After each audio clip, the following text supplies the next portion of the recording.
menyelesaikan buku dengan judul Ayah, Berjuang Sendiri Itu Capek. Buku ini ditulis oleh Adelia Putri Diana, tempat terbitnya ada di Blok A, nomor 8, Kelurahan Grogol, Kecamatan Mono, Depok. Cetakan pertama terbit pada tahun 2025 oleh penerbit Ahad Media Cakrawala dengan jumlah halaman 212 halaman. Hasil koleksi buku dari Perpustakaan SMP ITB Insan Kamil Karangan. Adelia Putri Diana yang kerap dipanggil Adel atau Jis, ia seorang yang gemar menulis dan membuat cerita. Hobi ini ia tekuni sejak kelas 4 SD. Keseriusannya terhadap hobi ia tunjukkan dengan mengikuti lomba menulis cerita.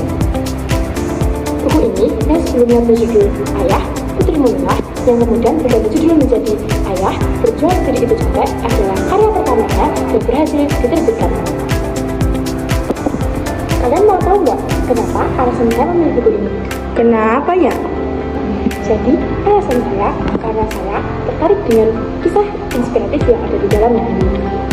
Di antaranya, tekadnya tokoh dalam mengejar mimpinya menjadi seorang dokter, karena ia tidak ingin kejadian yang pernah menimpa sang mendiamnya terulang kembali kepada orang lain.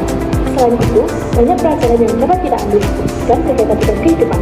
Misalnya, meskipun banyak rintangan yang datang, bukan berarti kita harus menyerah dengan keadaan, tetapi bagaimana cara kita menerima dan berani melewatinya.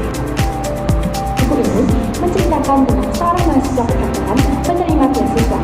Ia adalah anak dari seorang pedagang ayam potong di pasar. Suatu ketika, ia mendapati ayahnya jatuh sakit, sehingga fokusnya menjadi berbagi-bagi, di mana ia harus merawat ayahnya, menggantikan ayahnya berjualan, dan harus tetap fokus dengan kuliah kedokterannya yang sudah berada di akhir semester. Belum lagi, hubungan Asia dengan kakak perempuannya tidak akur. Banyak konflik yang datang dan tuntutan supaya Asia mundur dan berhenti berkuliah. Namun, Asia dengan segala usahanya, ia memilih tetap bertahan demi mewujudkan cita-citanya menjadi dokter dan keinginannya untuk menepati janjinya kepada ayah, kakak, dan sang mendiang itu. Buku ini terdiri dari 9 bab. Kisahnya diawali dengan kematian sang ibu akibat sakit parah dan kondisi finansial keluarganya yang tidak mampu untuk mencari pengobatan sendiri. Hal ini menjadi alasan Brizia ingin menjadi seorang dokter supaya ia bisa membantu orang lain tanpa memandang latar belakang. Bahasa yang ada di dalam buku ini juga cukup mudah dipahami dan penulis juga menulis beberapa kosakata ilmiah. Penulisan huruf di dalam buku ini cukup besar dan cukup tertata, serta ada penjelasan yang lebih dalam untuk istilah-istilah dalam kedokteran. Untuk istilah-istilah asing atau kosakata asing, kita membutuhkan pemahaman yang lebih untuk memahaminya. Setelah membaca buku ini, saya menyadari jika memberikan jeda kepada diri sendiri untuk istirahat itu lebih baik daripada berhenti kemudian menyerah. Buku ini juga memotivasi untuk mengejar mimpi setinggi mungkin, meskipun pastinya akan ada rintangan yang datang menghampiri. Buku ini cocok dibaca untuk anak-anak remaja yang mungkin bingung menghadapi gunung-gunungnya kehidupan, dan mereka yang memiliki cita-cita tinggi dan ingin menggapainya.